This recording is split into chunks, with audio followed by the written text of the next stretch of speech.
jujur, J-U-J-U-R.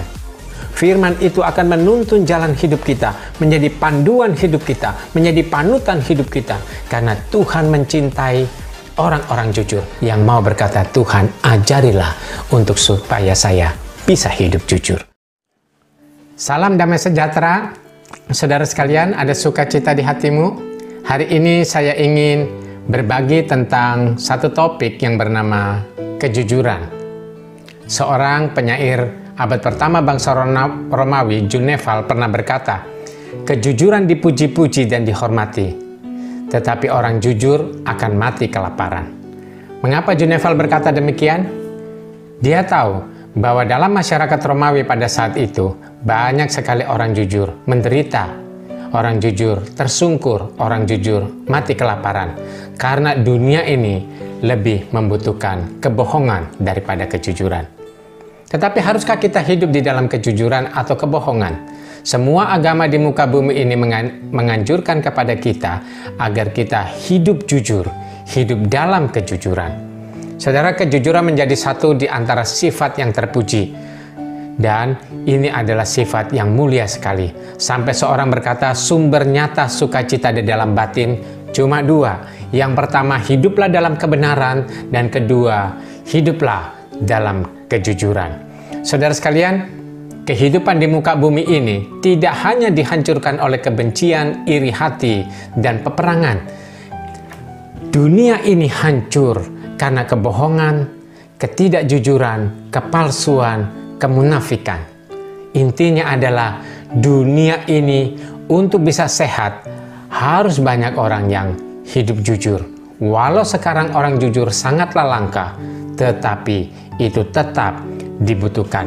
Tantangan hari ini adalah bagaimana meyakinkan orang lain hidup dalam kebenaran dan hidup di dalam kejujuran, sehingga dari situ muncul kasih sayang yang murni dan kepedulian yang sangat tulus.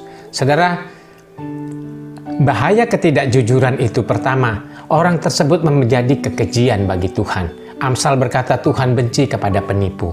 Yang kedua, kalau kita ciptaan ini tidak jujur, artinya kita tidak mengikuti Dia atau kita sedang menghina dan melawan Tuhan. Dan ketidakjujuran itu menyusahkan orang lain dan orang banyak. Orang lain ditipu, orang lain dikerjain, orang lain dicurangi karena ketidakjujuran. Tapi pada akhirnya itu akan membuat batin kita tidak tenang dan jiwa kita tidak damai. Saudara, Tuhan serius terhadap ketidakjujuran. Di sepanjang sejarah Alkitab menuliskan bahwa kebohongan, kemunafikan, fitnah, curang itu sangat ditentang oleh Tuhan. Dan Tuhan konsisten bahwa Ia tidak suka terhadap kebohongan, kepalsuan, dan kemunafikan. Ada dua contoh di dalam Alkitab. Yang pertama, di Perjanjian Lama, ada seorang yang namanya Akan. Ia mengambil harta yang seharusnya itu dikumpulkan, tetapi ia mengambil untuk menjadi bagiannya sendiri. Dari cerita Perjanjian Lama kita temukan Akan akhirnya mati.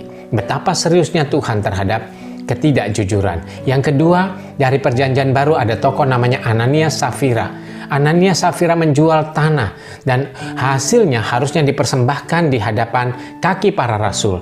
Tetapi Ananias Safira tidak mengatakan semuanya. Ia berkata, ini yang hasil yang saya sudah jual. Padahal sesungguhnya Ananias dan Safira menyimpan sebagian hasilnya untuk dirinya sendiri. Akhirnya Ananias dan Safira juga mati. Ini menunjukkan bahwa Tuhan serius kepada ketidakjujuran. Siapa saja tidak jujur, hidup dalam kepalsuan, dia sedang melawan Tuhan.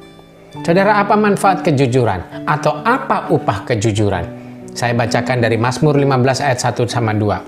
Tuhan, siapa yang boleh menumpang di kemahmu? Siapa yang boleh tinggal di bukitmu yang suci? Dan pemazmur mengatakan ada 3 orang yang bisa masuk surga. Ya, yang pertama orang yang hidup tanpa celah. Yang kedua adalah orang yang melakukan kebaikan dengan berbagi, dengan bermurah hati, dengan belajar peduli terhadap orang lain dengan benar. Dan yang ketiga, orang yang jujur. Artinya, upah orang jujur ini menurut pemazmur, dia bisa bersama-sama dengan Tuhan. Karena itu, ada 5 upah orang jujur. Yang pertama, orang jujur akan dapat tempat di sorga. Kedua, orang jujur adalah menjadi sosok teladan bagi orang-orang percaya lainnya bahwa ada orang yang berhasil untuk hidup jujur di tengah dunia yang senang terhadap kemunafikan. Dan yang ketiga, orang jujur tidak akan dipermalukan oleh Tuhan. Alkitab mengatakan Tuhan adalah perisai bagi orang jujur.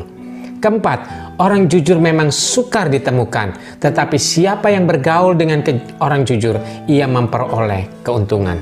Dan yang kelima, saudara, orang jujur memperoleh hidup damai, jiwa yang tenang, dan dia tidak terjatuh ke dalam berbagai kesusahan akibat kemunafikan, kepalsuan, dan kebohongan. Saudara sekalian, bagaimana caranya kita hidup jujur? Yang pertama, hidup jujur adalah bergaul dengan Tuhan. Roma pasal 3 ayat 4 mengatakan, Tuhan adalah kebenaran dan semua manusia adalah pembohong. Artinya, Tuhan itu kebenaran dan kejujuran. Semua kita manusia yang jatuh dalam dosa ini hidup dalam kebohongan dan kepalsuan. Tidak ada yang mengajari anak kecil berbohong, tapi dia bisa berbohong dengan sendirinya. Kita lihat betapa kebohongan itu menjadi ciri khas manusia. Itu sebabnya ketika orang bergaul dengan Tuhan, ketika Tuhan hidup di dalam hidupnya, ketika Tuhan itu dianut dan diikuti, maka orang akan meninggalkan kebohongan dan beralih kepada kejujuran. Yang kedua, bagaimana hidup jujur adalah bergaul dengan firman Tuhan.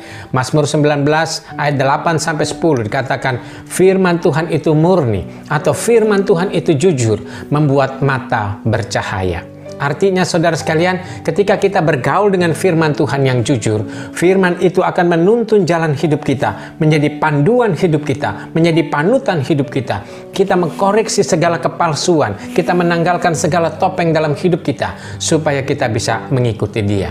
Dan firman Tuhan itu akan menolong kita belajar bagaimana caranya hidup jujur. Kalau kita hidup di dalamnya, Tuhan akan memberikan mata yang memancarkan kebahagiaan, mata yang bercahaya, yang menampilkan ada Tuhan hidup dalam hidup kita. Ada kedamaian di dalam jiwa kita yang dapat dilihat orang, dan ada ketenangan yang luar biasa di dalam hidup kita. Karena yakin bahwa kejujuran itu tidak pernah salah, dan Tuhan sungguh mencintai orang jujur. Itu terpancar menjadi kesaksian bagi orang-orang dan bagi dunia ini. Ketiga, bagaimana cara hidup jujur adalah dengan bergaul dengan orang jujur. Jadi, pergaulan yang buruk merusak kebiasaan yang baik. Artinya, saudara sekalian, bahwa kalau kita ini bergaul dengan orang yang sudah berjuang untuk hidup jujur, orang yang sudah berhasil untuk hidup dalam kejujuran, maka kita termotivasi, kita ditolong, kita didorong untuk bisa juga hidup jujur bersama dengan Dia.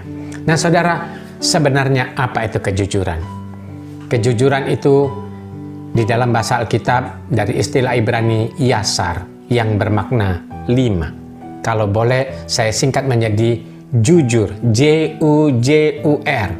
Yang pertama, kejujuran itu berkaitan dengan jeroan hatimu atau niatan hatimu atau motivasi hatimu, bahwa apa yang ingin kita ungkapkan, apa yang ingin kita lakukan, tindakan apa yang akan kita putuskan, apakah itu lahir daripada hati nurani yang murni, hati nurani yang tulus, dan hati nurani yang suci. Kalau itu sudah ada pada hidup kita, maka itu adalah kejujuran. Karena kejujuran selalu bermula dari hati kita. Kedua adalah ungkapan kata-katamu. Ungkapan kata-kata kita, apakah dolak-dalik atau bohong, ataukah kita ingin mengelabui, ataukah kita ingin bersembunyi di balik segala sesuatu sehingga kita lebih senang mencintai kebohongan. Setelah itu kita sendiri menjadi gelisah karena kebohongan yang kita nyatakan. Atau bahkan ada banyak orang yang sudah biasa menipu sehingga dia tenang-tenang saja. Tetapi kejujuran itu berkaitan dengan ungkapan hati. Dan yang ketiga, saudara, yang ketiga adalah janjimu. Orang yang jujur itu janjinya bisa dipegang, komitmennya bisa dipercayai. Orang yang jujur ini layak dipercayai, layak dipercayakan banyak hal. Oleh sebab itu Tuhan cinta terhadap orang-orang yang jujur ini. Saudara sekalian, untuk hal-hal yang penting, orang jujur ini sangat dibutuhkan karena sangat langka. Saudara, jujur adalah berkaitan dengan orang yang pegang janji dan punya komitmen yang kuat. Yang keempat, saudara, jujur berkaitan dengan usahamu, upayamu. Dalam arti saudara, apa yang Anda kerjakan? Apakah Anda penuh kecurangan, ingin mengerjai orang lain, mengambil untung yang sebesar-besarannya dengan menindas orang lain? Tindakan kita yang curang adalah tindakan yang tidak jujur. Karena kejujuran selalu berkaitan dengan upaya dan usaha kita. Apa lahir dari hati nurani yang suci, murni, dan tulus itu. Dan yang terakhir, jujur adalah R, realita hidup. Saudara, mari kita jangan bersembunyi di balik topeng-topeng hidup kita, di balik realita hidup kita.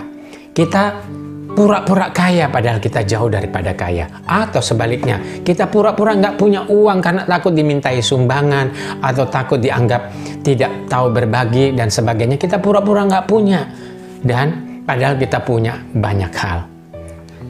Realita hidup juga berbicara tentang bagaimana etika dan sesuatu yang berlaku umum. Jujur itu bagaimana? Misalnya satu kali saya berkata, "Hei Bu, kamu gemuk sekali ya, lama nggak jumpa." Lalu ibu itu menjadi gelisah. Saudara tahu nggak bahwa semua wanita tidak senang dikatakan gemuk. Karena itu, walaupun saya tidak bohong, pada kenyataannya ibu itu memang tidak langsing, tetapi ketika saya mengatakan dia gemuk, itu menggelisahkan hatinya.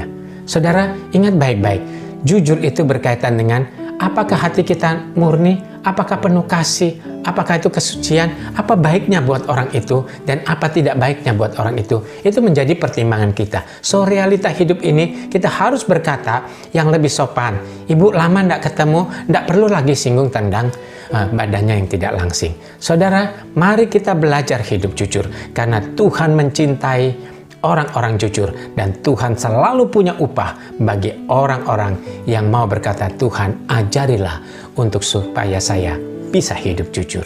Selamat hidup jujur. Tuhan berkati.